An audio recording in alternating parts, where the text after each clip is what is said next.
Bonjour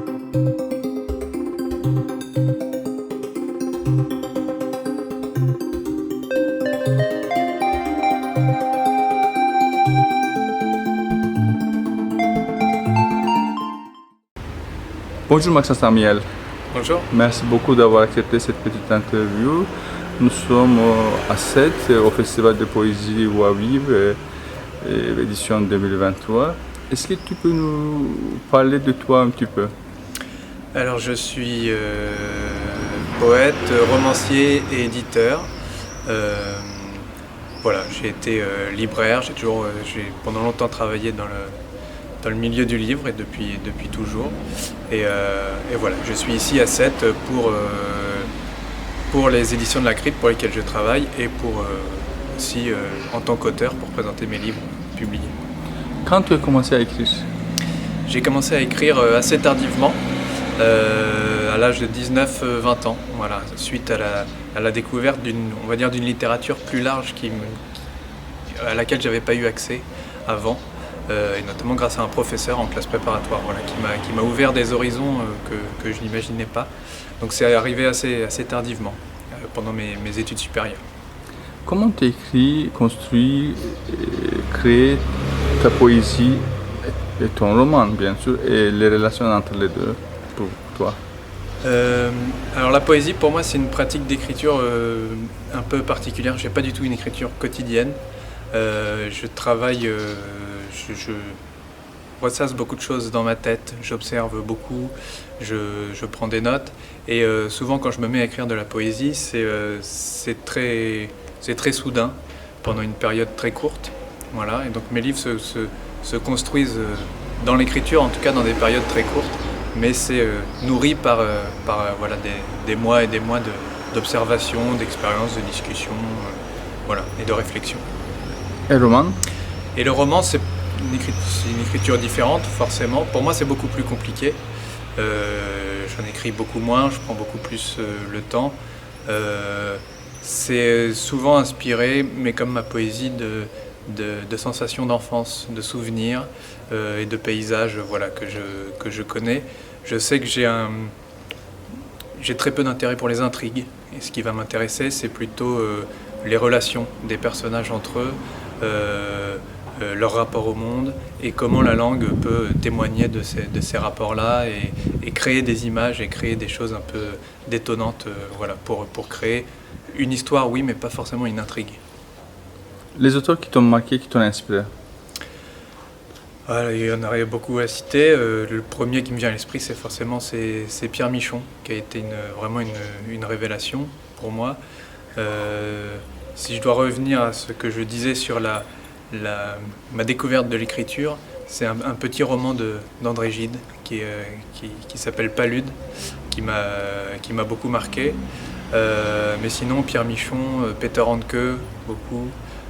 Et dans les poètes vraiment contemporains, des gens comme Marc Graciano, voilà, sont des inspirations assez fortes. Premier poème, premier roman, premier recueil de poésie publié, c'était quand? Alors mon premier recueil de poésie, c'était en décembre 2018, voilà, aux éditions de la Crypte, ça s'appelle Cardinal des Loups. Et le premier roman, en fait, a paru quelques mois après, en mars 2019, aux éditions du Vistambois, ça s'appelle Eau Vibrant. Qu'est-ce que tu penses de la poésie actuelle francophone et dans les romans aussi? Je suis assez fasciné et heureux de voir comme la poésie en tout cas reprend une certaine importance dans le quotidien des gens et surtout que des gens s'en emparent, voilà, qu'il y ait des formes vraiment multiples. Alors après, c'est des choses qu'on aime ou qu'on aime moins, etc. Mais il y a de tout. Il y a surtout les gens, j'ai l'impression, osent de plus en plus la poésie, à la fois l'écrire et la lire. Et je pense que c'est une très bonne chose pour la vitalité de ce champ-là de la littérature. Voilà. En ce qui concerne le roman, comme je disais, en tant qu'auteur, je m'intéresse assez peu à l'intrigue. Et donc en tant que lecteur, c'est un peu la même chose. Et je trouve on trouve toujours et se renouvelle toujours cette capacité de certains romanciers à mêler, voilà, un regard, on va dire, poétique dans des histoires ou dans des narrations. Et ça, je pense que c'est très riche et voilà, je trouve toujours de quoi satisfaire mon plaisir de lecteur, en tout cas. La traduction. Alors la traduction, j'y suis totalement étranger. Moi, je me pose pas tellement de questions là-dessus. Enfin, je m'en pose régulièrement, mais il y a des. Je trouve ça bien qu'on puisse avoir accès à des littératures, à des cultures, à des manières de penser, de voir le monde qui sont forcément différentes d'une culture à l'autre, d'un pays à l'autre. Ça va forcément poser des questions, notamment pour la poésie, de savoir comment on traduit de la poésie, est-ce que c'est possible. Voilà, c'est un débat un peu éternel qui, pour moi, me fait pas trop de nœuds à la tête, puisque j'aime déjà qu'un lecteur français qui lit un poème français puisse ne pas comprendre la même chose que son voisin. Et donc c'est la même chose pour un traducteur, et je trouve ça au contraire assez riche que des gens s'emparent d'une langue pour la transcrire dans une autre, en sachant que ce sera effectivement jamais la même chose, mais justement pour moi c'est une des forces de la poésie. La poésie, l'art, est-ce qu'il est un besoin, une nécessité pour les autres, pour les gens?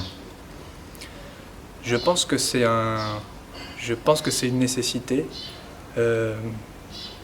dans le sens où je parlais de pas de côté tout à l'heure. C'est une manière pour moi de voir le monde d'une manière différente. Alors, quand je dis pas de côté, c'est pas se mettre à côté du monde. Au contraire, c'est avoir toujours une acuité, toujours un regard, un œil sur le monde et un œil perçant, j'ai envie de dire, mais en utilisant, en l'occurrence pour moi, le langage, c'est-à-dire peut-être en me surprenant moi-même, en allant me contredire moi-même, en s'opposant à soi-même aussi. L'art est une manière de s'opposer à soi-même, je pense, et de se remettre tout le temps en question, et de remettre le monde en question. Voilà. Et je trouve que c'est quelque chose effectivement d'assez essentiel.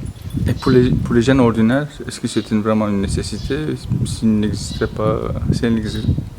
Je sais pas, c'est une question un peu éternelle. Est-ce qu'on aurait besoin de la poésie, des livres? C'est une question à laquelle je pense qu'on ne peut pas répondre, puisqu'en l'occurrence elles sont là et elles sont vivantes, et donc voilà, je ne me pose pas forcément la question. D'accord. Et est-ce que tu peux nous parler un petit peu de votre maison d'édition, quand vous avez créé, le nom, pourquoi ce nom indique quoi? Comment vous choisissez vos auteurs et vos difficultés en tant que maison d'édition? Ouais.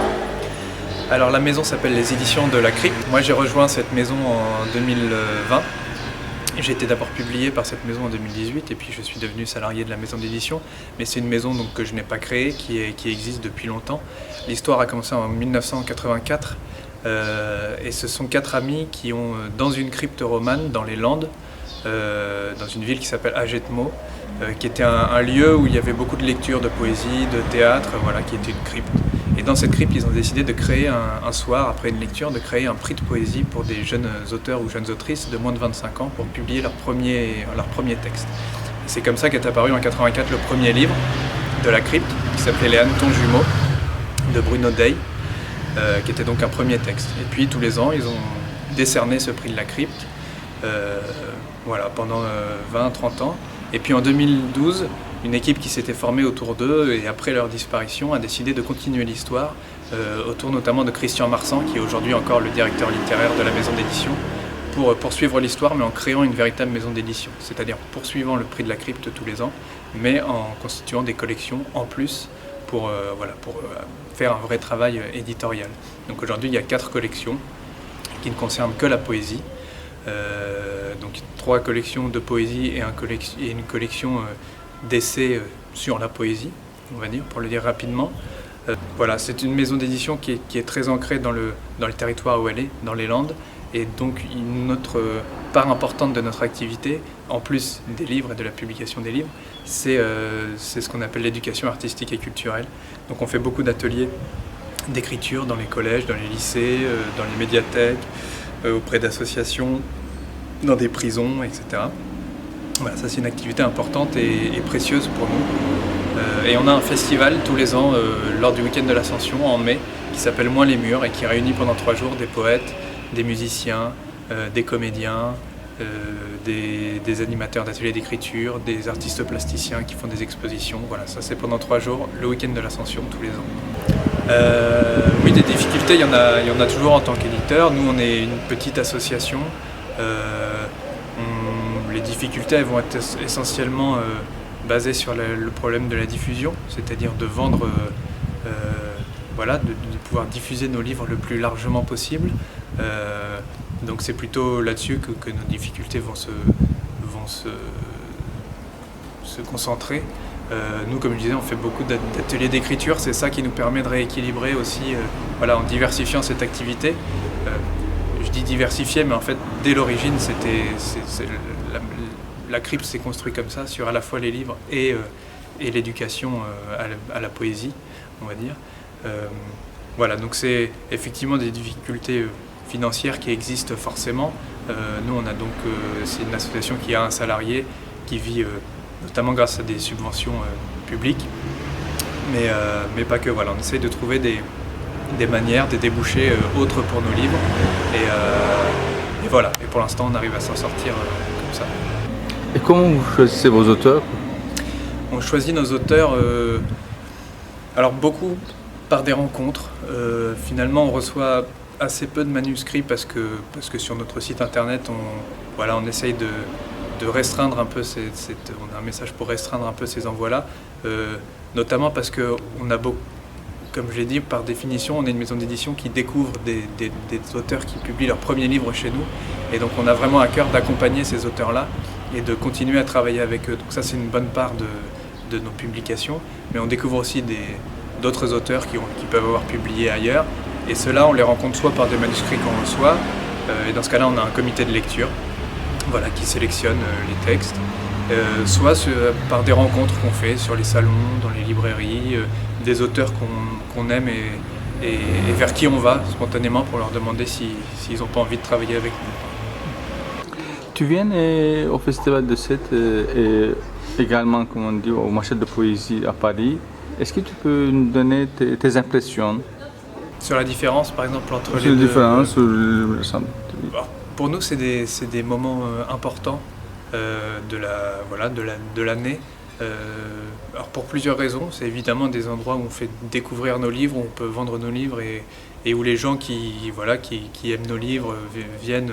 C'est un rendez-vous un peu annuel avec des lecteurs, certains qui deviennent habitués, qui sont habitués depuis plusieurs années. Donc c'est important pour ça, mais c'est aussi un endroit de retrouvailles. Je trouve que c'est important, c'est un champ, celui de l'édition de poésie contemporaine aujourd'hui, où c'est assez agréable comme ambiance. On retrouve les confrères, c'est beaucoup de partage d'expériences, c'est l'occasion de pouvoir se poser pour partager, savoir quelle année on a passé, comment on a fait pour gérer tel problème lié à l'édition, etc. C'est comme une espèce de grand séminaire, mais très détendu. Et puis, comme je disais, ça permet aussi de rencontrer des nouveaux auteurs, des nouveaux éditeurs, des nouveaux lecteurs, évidemment, et lectrices. Et donc, c'est des moments vraiment très importants pour nous, voilà, qui sont parfois très, très vivants ou trop vivants, dans le sens où on n'a parfois pas vraiment le temps, justement, de se poser, paradoxalement, avec les gens qu'on retrouve. Mais c'est des moments très importants pour nous. Ici, c'est pareil, j'ai mis un peu les deux dans le même sac. Ici, ça va être à 7. L'ambiance est quand même plus calme, il y a quand même un peu moins de monde. Et puis il y a cette ambiance un peu de vacances, je trouve, qui est jamais très loin et qui permet qui permet ces mêmes choses, voilà, de retrouvailles et de partage avec les autres, et avec des lecteurs qu'on voit peut-être pas forcément à Paris aussi, et ça c'est aussi important que ces deux événements majeurs en France soient aussi éloignés géographiquement, qu'il y en a un qui se passe dans la capitale et un autre dans une ville moyenne. C'est assez important, je pense que cette balance-là existe aussi. Merci beaucoup. Avec plaisir. Je vais vous lire un extrait de ce recueil intitulé Une histoire de la nuit, qui est paru aux éditions de la Crypte en 2021 et qui prend source dans des souvenirs d'enfance, dans des images qui me sont revenues et que j'ai retranscrit à l'âge adulte. Et donc c'est un recueil qui est basé sur le mélange entre les souvenirs et et ce qu'on en fait, c'est-à-dire tout ce qu'on peut inventer par-dessus et voilà, toute la fiction qu'on peut y mêler. Et nos jeux, un trop grand nombre de figurines jetées, à même le sol de bois. Une odeur d'encaustique ici, qui attaque le plastique des enfances étalées. Monter alors l'inanimé contre lui-même, nos favoris volés, les ennemis toujours préférer la couleur. La nuit, quand notre père éteint, ils dorment, les escrocs. Nous savons que leurs yeux sont grands ouverts. Et ici la ferme et l'odeur encore rance de la cour. Je crois que tout, à un moment donné, rend aux vivants une odeur âcre ou rance, comme dit, rappelant à nos chairs l'avenir. Et je ne sais si ma mère donne la vérité, et si mon père se tait par orgueil ou par paresse, et si les repas sont des chimères, les plats de la pâtée pour âme désordonnée. Je m'invente chaque soir, à 20h, la plus fine existence. Car ici, tout est si gros. Ici, rien ne prend aucune place.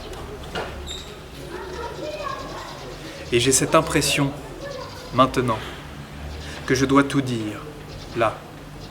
À commencer par cela, que je n'ai jamais eu à souffrir de nos paresses communes, de nos distances, et pourtant cela, une confession me brûle, pourtant je crie.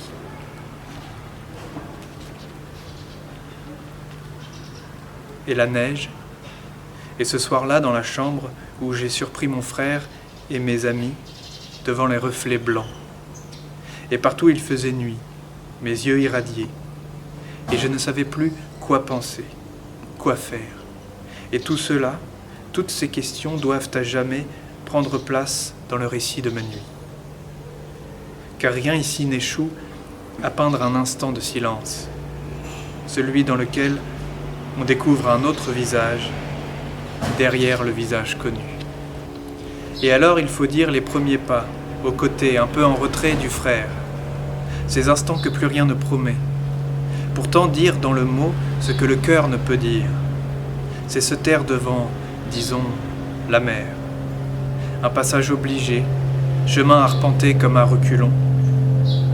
À qui sert le poème, si ce n'est au temps? Plutôt à le proscrire, dévoiler l'illusion du temps, prendre, pour conjurer les sorts, le temps. Et certainement, il y aura pour nous rattraper les notes de musique, douces, que nous aimions prétendre, et leurs entremêlements, comme fleurs au verger de nos ancêtres, mais qui ne sait pas que tout fane, que le corps, quoi qu'il advienne du cœur, est triste et non avenu. Et alors il y avait ce jardin, et englobé dans ses couleurs, les fortes recouvrances des morts. Mais moi, l'enfant, moi, le crétin, je ne courais que vers l'ailleurs. Déjà pâle quand je tournais le dos vers le grand mur de pierre, moi, l'enfant, je courais. Et le monde, derrière et dernier, claudiquait. Et, car il existe, chez moi et d'autres, et les suivants dans nos cours, une nécessité du chant, qui se détermine par elle-même, et des périodes où rien ne chante, des périodes similaires où le chant est un charnier. Et alors, oui, allons, s'il faut chanter, et s'il faut devenir, pour cela, le charnier. Merci beaucoup.